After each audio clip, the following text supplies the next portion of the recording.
Did you know, shockingly, that Iceland has about a 100% abortion rate in their country for children with Down syndrome? That means just about every year, just about 100% of all children who have Down syndrome are aborted in Iceland.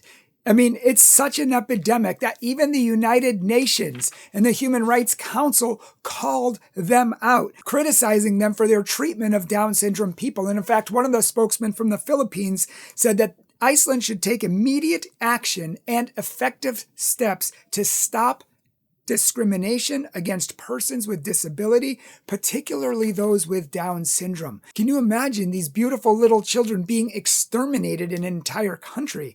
I mean, some people have been reading a lot on it, and some people almost seem like proud of it, like, wow, we've eradicated it from our country. It's almost gone from our country. And I'm wondering, is that a good thing?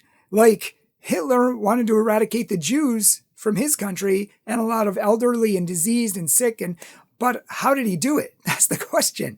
As we say here in America, the end does not justify the means by which you go about doing that. And we're going to come back to this in a second. I have a whole lot more to say on it, but I just want to let you know that most of Europe isn't much better. Denmark, for example, has a 98% abortion rate for children with Down syndrome. That's almost 100% also. Spain has a 97% abortion rate, which is really sad since they were such a prominent Christian country throughout most of history and have come to the aid of the Catholic Church and the Pope so many times through history. And now they have a 97% abortion rate. Japan has a 95% abortion rate. I mean, these countries have almost 100%. So almost all the kids who were born in these countries are aborted, are killed, are exterminated. That's really sad. It's a huge epidemic. Like, we're talking about people here, and you have to wonder if they even see them as people. Then you come to countries like Germany, Belgium, Italy, England, Australia, the Netherlands, China, and some others. All of these countries have about a 90% abortion rate for children with Down syndrome. 90%. That's a lot. And then you come to other European countries like Sweden and Russia and Norway, and they have about an 85 to 90% abortion rate. And then you have countries like France, which is around 75%, and there's others too, but you can see that a large number of countries have huge abortion rates for children with Down syndrome, these beautiful children. And if you stay to the end of the video, I will show you, as a proud papa of a child with Down syndrome, I will show you my beautiful daughter who makes everyone smile, who brings everyone's lives up. We don't call it Down syndrome, we call it up syndrome because she brings everyone up.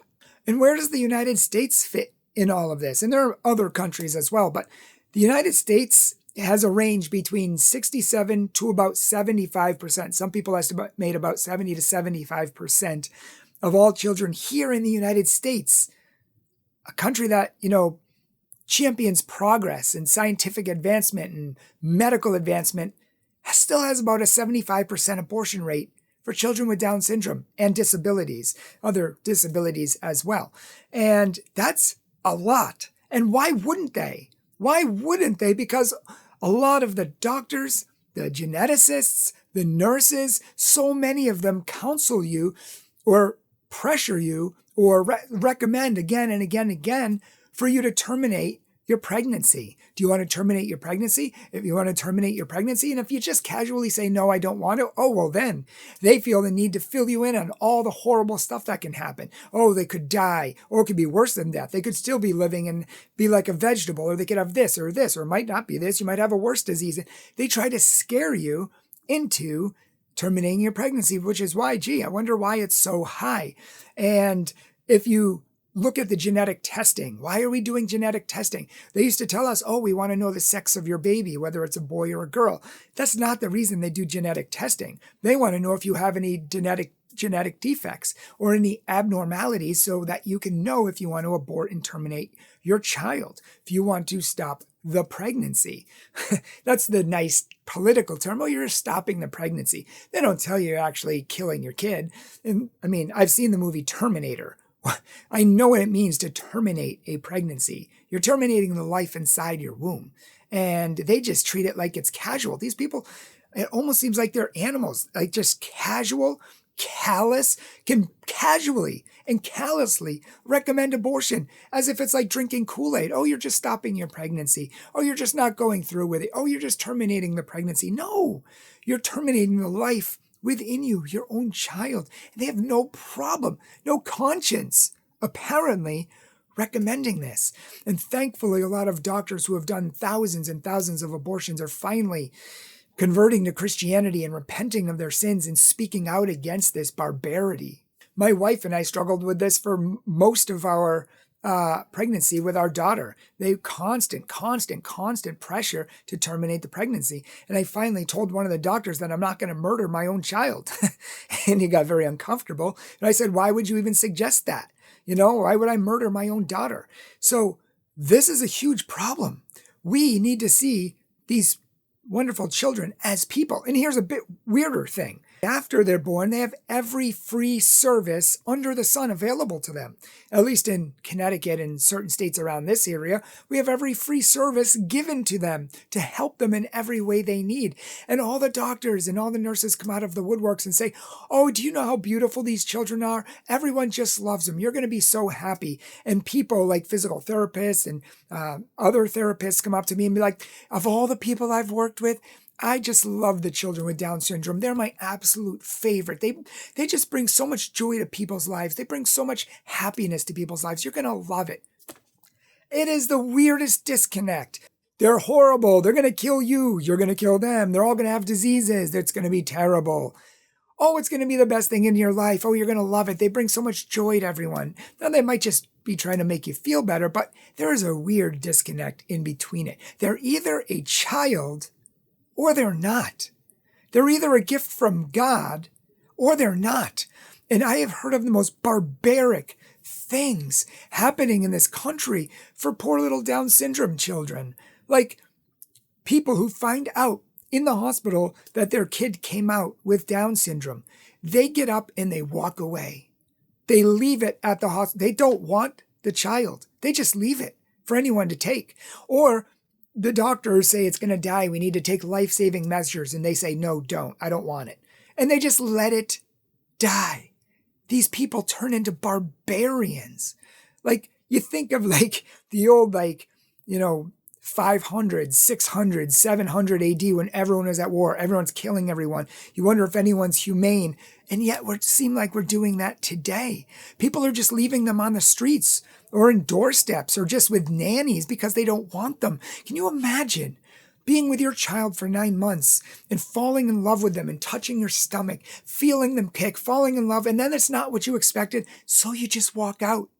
You wash your hands of the whole thing and you think, oh, I never had a child. Wait till you hear in a minute what I tell you in Iceland, what they do. When I was reading about it, with my jaw dropped. That people could be so animalistic and cruel and barbaric and callous to actual life. It's scary, and I'm going to read you exact quotes. But the fact is, in Iceland, they're being called out by the UN. They're being called out by the ethics councils for their Down syndrome termination. It's out of control. One girl was born there in recent years, and she's now 7, and her parents are trying to advocate for her in Iceland and for all kids with disabilities. People over here in America can't understand their mindset, their cruelty, and maybe they're just not cruel. Maybe they just don't know. Maybe they're just following the crowd and other people, because I know that, most people terminate, so you don't have to, but most people do. So maybe they just follow the crowd. Maybe they don't know. Most people don't know the beauty of kids with Down syndrome. I certainly didn't. So maybe it's just a naivety, an ignorance. But the fact is that they're trying to advocate, and parents with kids with Down syndrome here are bringing their girl or boy over there to introduce them to that culture so they can see how beautiful these kids are. And they say that they receive them very warmly. So maybe they just don't know better. But that's a big problem, is that they should. This is the medical community recommending abortion, or just saying, oh, well, you could terminate, as if you're just throwing away your breakfast or you're just throwing away a broken toy. This is a life they're talking about. These are doctors who are all required to take the Hippocratic Oath until recent times that says, I'm going to save life. I'm going to fight for life. I'm going to heal people and not bring harm. It's literally the opposite of what doctors have done throughout all of history. The opposite of what a doctor is. A doctor is supposed to save life, help life, not harm life, not hurt life. And yet that's exactly what we see so many doctors here in America and in other countries doing. It's cruelty. It's a state of shocking immorality. But if you think that's bad, listen to this. One lady over in Iceland counsels women on all of this, and she says, this is your life. You have the right to choose how your life will look like. Yeah, you do. To a certain extent, if I choose, let's say my parents, I'm the oldest of 6 kids. Let's say my parents decided, hey, I want to live more free, and I have the right to choose how my life's going to look like. So I'm just going to get rid of 3 of my kids so that we can have more money, we can go on more vacations, and we can live a better life. Well, yeah, in theory, you could do that because you have free will, but is that moral? Is that godly? No, it's not.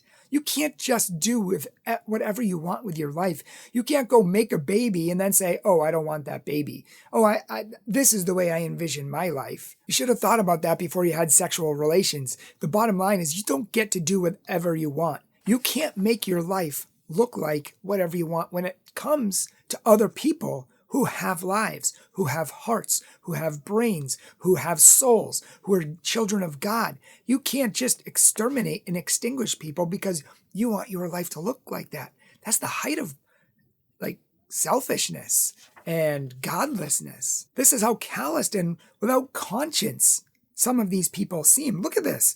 It says she shows a prayer card to the woman with the date inscribed on it of when she aborted her child and a tiny footprint of the fetus that was terminated. So they give prayer cards. Prayer cards. Let that sink in. Prayer cards to the woman who just aborted and killed her child. And on that prayer card of the killed child, there is a tiny footprints of the child, of the fetus, and the date that it happened, with a prayer, apparently. I have no words. I have no words. I feel like barbarian is the only word that comes to mind. She says, in America, I think some people would be confused about people calling it our child, and saying a prayer or saying goodbye, and even having a priest come in, because to them, abortion is murder. But we don't look at it as murder. We look at it as a thing we ended. We ended a possible life. Wow! You talk about the heights of delusion. Did you have to work hard to delude yourself and convince yourself that much? How many times? How long did it take to rewire your naturally God-given brain to believe something like this? Seriously, we look at it as a thing. So apparently a child in the womb is just like a coloring book, a house, a brick, a chicken nugget. It's just a thing. This is from the medical community. Are they really that dense? I don't think so. They know that that child has a fully human DNA, meaning it's human. They know that it's growing in the womb, meaning it's living. It's a living, growing child. This is science. This is simple biology and science. And yet we have to rewire everything to say, oh, it's just a thing that we ended. What did you end exactly? I'll tell you, you ended their life. You ended their life, and you know it because you have their little footprints on your little cards when you say a prayer and call in a priest and say goodbye to your child that you just killed. You just killed your child and said goodbye to him. Do you know how deranged that is? That sounds like something in a mass murderer's mind that's so deluded and deranged that they think their own fantasy is reality. She says we ended a possible life. No, it was living, which is why it's growing. And you know it's a life. And you know it's living because you have technology and screening there. You know that the baby's moving in the womb. You know it has a heartbeat. You know it has hands and a head and feet and toes. You know these things. You know it's a living fetus. And in fact, a fetus is anything from 8 weeks until 9 months. So anything up until that point is a fetus. How sad. I don't even know what to say. I mean, some of this I'm just kind of going off script because I don't know what to say. What would you say? What do you think about it out there? I'd love to hear your thoughts in the comments. I mean, I've heard some strange things, but this is bizarre. Thankfully, there's a couple people still with a head screwed on straight in the medical community in Iceland. And this man I think is in the Department of Ethics. So I hope he has his head screwed on straight, although they don't here in America many times. Head of ethics here in America said you should be able to terminate your child up to 7 years old because they're not fully human up until that point. But another time for another video.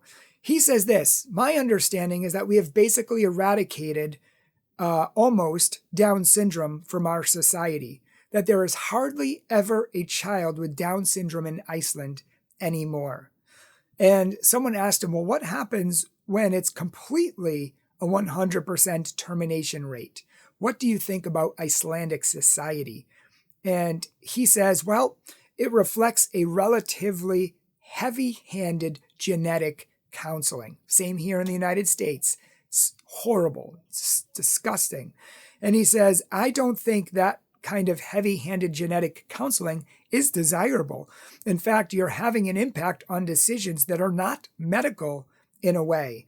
He says, I don't think there's anything wrong with aspiring to have healthy children, but how far should we go in seeking those goals? It reminds me of a video game I played a long time ago called BioShock, where they were trying to create a perfect society of humans, and similar to what they were trying to do in England and in Nazi Germany, eugenics, and they were getting rid of all people they deemed less strong, less smart, less everything. So who gets to deem these? Who gets to deem who's healthy and not? And how healthy is not healthy enough to be able to make the cut to live?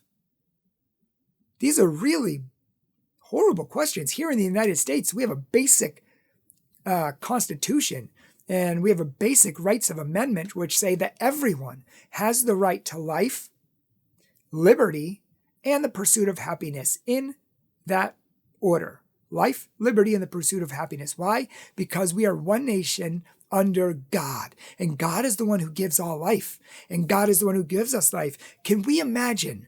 How are we going to respond to God someday when we're on Judgment Day? And God says, what did you do with that life that I gave you? Well, you're the doctor, and the doctor is going to be responsible to God too on Judgment Day. And he's going to say, how many people did you counsel to kill all of the babies that I gave to the Icelandic people or to the people in the United States? Everyone is going to answer to God for this, whether they believe in God or not, whether they pretend in their fairy tale world that, oh, well, God doesn't exist. You'll find out. And he is the author of morality. They're his children. They're our children. And I want to call us to protect life, to seek it out and to protect it from the womb to the tomb, as we say in the Catholic Church, to try to protect all life, to love all life. And that's why I make this video, because it's a call to get this awareness out there. And this is coming from a father who has a child with Down syndrome. And I didn't want a child with Down syndrome, if I can just be honest. Didn't want it. We were praying for a healthy child because we didn't know any better either. But then this little girl has changed our life, and she's changing all the lives of everyone around us. And how could we possibly know? Because everybody tells us and scares us and tells you you're going to die. And yet, back in the day, they used to just stick them on all these houses. It was like a mass gravesite inside of a house where they just stick these people who don't do anything. And do you want to know why they didn't do anything? Because you thought they were lumps of lard, and that's it. You didn't even see them as human. And now they're running running Ironmans. They're running marathons. They speak 4 and 5 languages. They can play 7 instruments. They're owning businesses. They're making millions of dollars. They have employees under them. That's right. All of these people with Down syndrome are now starting to change the world. And they're doing things we never thought possible because we're not treating them like dirt anymore. And we're treating them like humans. And we're pressing them to be the best they can be and not the worst. And they're teaching us a lot about love, purity, godliness, non-judgmentalism, joy that nobody else knows. I hear doctors, nurses, psychiatrists, people all the time said people with Down syndrome are the nicest people I know. They're the most joy-filled, the most loving. I love working with them. They're my favorite. You hear this all the time. They bring so much joy to people, and we're saying, oh, that's bad, get rid of them. It's not. That's why I'm making this video, to let you know that it's not bad. It's good. They're beautiful. They're wonderful. And I needed to learn that lesson too. And yes, they're hard. They're challenging. There's a lot of medical appointments. But my other daughter was very challenging too. And even more challenging than this one in many ways. Many children are challenging. Many children without Down syndrome have medical issues. That doesn't mean they're less than human. That doesn't mean they're less than human. We just need to love them as they are. If you love, and if you have a heart, and if you're considered human, just love the people as they are. What do we say to our spouses on the altar? We choose to love you in good times and in bad, in sickness and in health, until death do us part. That's love. That's a covenant of love. Jesus came to die for us when we weren't good, when we were at our worst, Romans chapter 5 says. He loves us even when we're not perfect. And so we need to reflect his love and love everybody, even when they're not perfect.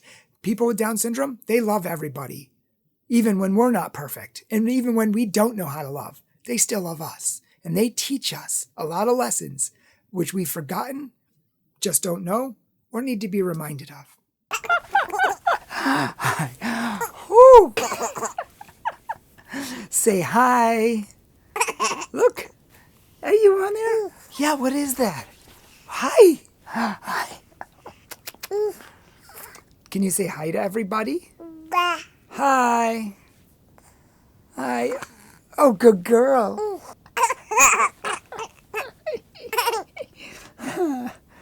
Are you so happy? Whoa. Up. Whoa. Say hi. Can you blow kisses? Blow kisses. Mwah. Good girl. Oh, aren't you so nice to blow kisses? Yeah. I know you're so happy all the time. Well, maybe not all the time, but quite a lot. Do you love your daddy? Daddy loves you. Daddy loves you. Say goodbye. Bye-bye. Bye-bye. Blow kisses. Mwah. Love you. Say hi. Hi. This is my other daughter, and her name is? Sophia. Sophia what? Mercier. Yes, and how old are you? 6. Yes, and she's the big sister of Gabriella, who has Down syndrome. And do you love your sister? Do you guys play? A lot. A lot? And do you wrestle? Yeah. Sometimes she slobbers on my face. Does she tackle you? Yeah. She's always she thinks you're like her pillow and she's wrestling you to the ground, right? But you guys laugh and laugh and laugh, huh? You guys have fun? Yeah. Yeah. What do you think about your sister, Gabriella? I think she's the best sister in this house. Aw. Thank you all for watching. We appreciate it. If you love this content, please share it. Help us get the word out there. Help us spread the word. Help us advocate. And please follow my other YouTube account called Gabriella's Down Syndrome Journey on YouTube and also on Instagram and Facebook. Please support her and advocate for her and other kids like her. We want to get the word out there. We want to get the message out there because it's so important and people clearly need it. So thank you for watching. Please follow us on social media below. Please support this ministry financially because this isn't going to be supported by YouTube. And a lot of our videos that we do are not monetized by YouTube, but we ask for people who can give monthly, yearly, or even one time. We would appreciate it. And if you would like a speaker to come to your church, group, parish to speak on pro-life issues or anything else, let us know. CatholicTruth.org. God bless.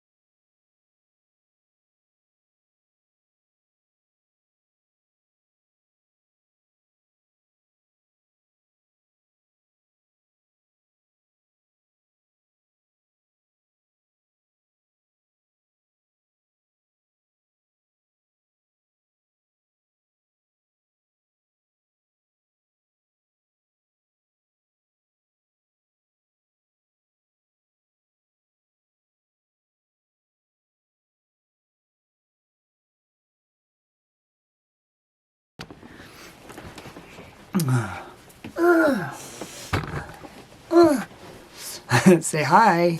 Hi, This is my other daughter, and her name is Sophia. Sophia what? Mercier. Yes, and how old are you? 6. Yes, and she's the big sister of Gabriella, who has Down syndrome. And do you love your sister? Do you guys play? A lot. A lot. And do you wrestle? Yeah. Sometimes she slobbers on my face. Does she tackle you? Yeah. She's always she thinks you're like her pillow and she's wrestling you to the ground, right? She sometimes licks me. Oh, yeah. Yeah. I know. She's like, oh, wrestling you. But you guys laugh and laugh and laugh, huh? You guys have fun? Yeah. Yeah.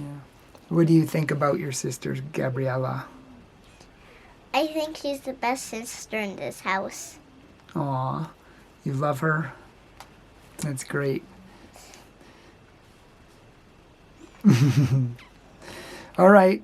Well, thank you all for watching, and thank you all for... I'm going to do that again. Well, thank you all for watching. One more time. Look at the camera. Stay looking at it. Thank you all for watching. We appreciate it. If you love this content, please share it. Help us get the word out there. Help us spread the word. Help us advocate. And please follow my other YouTube account called Gabriella's Down Syndrome Journey on YouTube and also on Instagram and Facebook. Please support her and advocate for her and other kids like her. We want to get the word out there. We want to get the message out there because it's so important and people clearly need it. So thank you for watching. Please follow us on social media below. Please support this ministry financially because this isn't going to be supported by YouTube. And a lot of our videos that we do are not monetized by YouTube, but we ask for people who can give monthly, yearly, or even one time. We would appreciate it. And if you would like a speaker to come to your church, group, parish to speak on pro-life issues or anything else, let us know. CatholicTruth.org. God bless.